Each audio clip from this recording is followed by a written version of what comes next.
Hello, everybody. Welcome back to Easy Weeknight Cooking with Hart's Desire Spice Blend. And tonight we are doing chili bowl rubs. Oh, yum. And so we're going to be doing this on some chicken legs tonight, and it is easy peasy.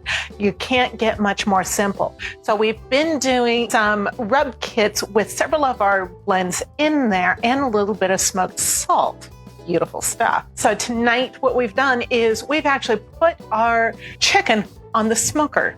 So we didn't need the smoked salt or the Wright's liquid smoke, which I will give you some tips about as we go forward.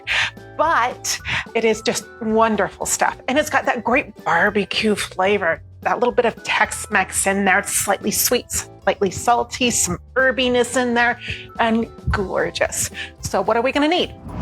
Provincial poultry blend, chili bowl spice, some brown sugar, kosher salt, as you can see in here. So when you're using regular table salt, you'll use half as much as you would kosher salt. So pay attention to what kind of salt you're using in this. And it's also going to kind of work with our alderwood smoked salt, which is in several of these rub kits. You can get the rub kits with the chili bowl, the poultry, and the alderwood smoked salt. And as you can see here, you've got a large grain. So I recommend for about every 1.5 pounds to 2 pounds of meat. First of all, we're going to start with 2 tablespoons of brown sugar. I don't like my things terribly sweet, so I go for a mildly sweet. So I do want that little bit of richness from the brown sugar to make this a barbecue sauce-ish kind of flavor. But this wonderful poultry seasoning, oh, gorgeous stuff, is going to add an herby flavor to this. So put that right on in with your brown sugar. Chili bowl spice, our blend of the month. Oh, great stuff. Goes right on in there for a bit of Tex-Mex, a little bit of heat, and of course, your salt. So this is one recipe for every 1.5 to 2 pounds of meat. I'm using chicken tonight. And how are we going to prep chicken? In a nice Ziploc bag. Next thing I need is to stir up this beautiful stuff here. I love how the layers go. Look at that. And we just go ahead and stir it up. Make sure that as you stir this up, you break up all of the brown sugar. Then grab your rub and sprinkle it pretty evenly over all of the meat you have in there. And then we're going to try to get a good amount of air in here so that when we toss this around to coat, there's room for the meat to go.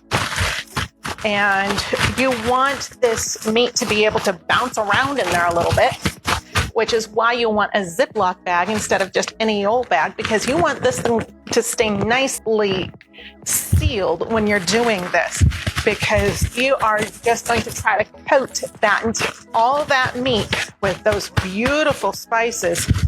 Now, we have ourselves our chicken. I'm going to try to show you this. Let's see if we can do that without spilling things everywhere. There you go. Nicely coated all the way around. So this is ready to go on the grill. And we have some chicken over here that was done this way earlier today. It went on a 225-degree smoker for 2 hours until the internal temp came up to 165. You can put this on your regular grill. If you want to get that smoked flavor without having a smoker, your best bet is either smoked salt or Wright's liquid smoke. So smoked salt will give you not really a very strong smoked taste, but it will give you a slightly smoked taste. And you just substitute your regular salt for that, 1/2 teaspoon per recipe. What you're gonna do here is, this is a small bottle. And for this many chicken legs, I will use a capful in a small container. I love these, they are beautiful. So 1 capful in one of these. And what you're going to do is, before you put on your rub, you're going to get your fingers wet with the liquid smoke and tap it all over each one of those pieces of meat. Why am I telling you to grab one of these? That way you don't get your Wright's liquid smoke all chickeny and run the risk of salmonella in something else. You don't want to cross-contaminate. So you do that and let it sit for a little while before before you put on the rub, and you've got a really great smoked flavor. It goes in the barbecue. It goes in the oven for the broiler. You can roast it. You can barbecue it. You can smoke it. Yum. So I had better show you the yummies, hadn't I? So what does this look like when it's all done, guys? Let me show you. Oh, yes. Oh, look at that. You really seriously don't get much better. The smell is driving me wild. So this has been on a smoker for about 2 hours at 225. And these are pretty large legs, so yummy. We had an internal probe on one of them, so we made sure that it was up to temperature. And many smokers do have that, so it's great. This has been resting now for about 15 minutes or so. You want to let these rest for about 10 minutes, let them come up to temp. And also, as they sit right after they've come off of heat, they let their juices go. And you want them to sit in those juices and suck them back up so that you've got something nice and tender and juicy rather than dry. And so about 10 minutes or so will allow the meat to suck up some of those juices again as the temperature comes back down. And the cooking process will continue for a little while after it's come off heat.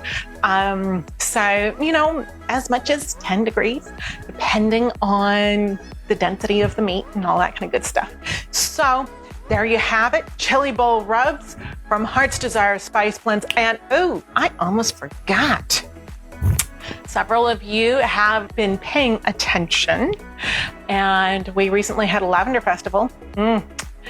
Carrie over at Growing Miracles does a fabulous job at her lavender festivals, and some of you grabbed some of our Herbs de Provence.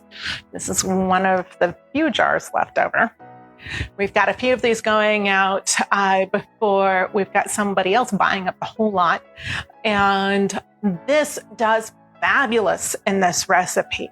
Our Herbs de Provence was the inspiration for our Provincial Poultry. So if you do have some of the Herbs de Provence and want to use it, go for it. You won't regret it. Trust me. So guys, keep things tasty. We will see you next week, and keep your eyes open. We are testing out a really good fried chicken recipe. So we've got the texture down. We just don't have the spicing quite down, but we are working on it, and we're working on it diligently with many a crunch. Yum, yum, yum. So have a great one, guys. It's good to see you all, and we will see you next week. Keep things tasty. Until then, absolutely.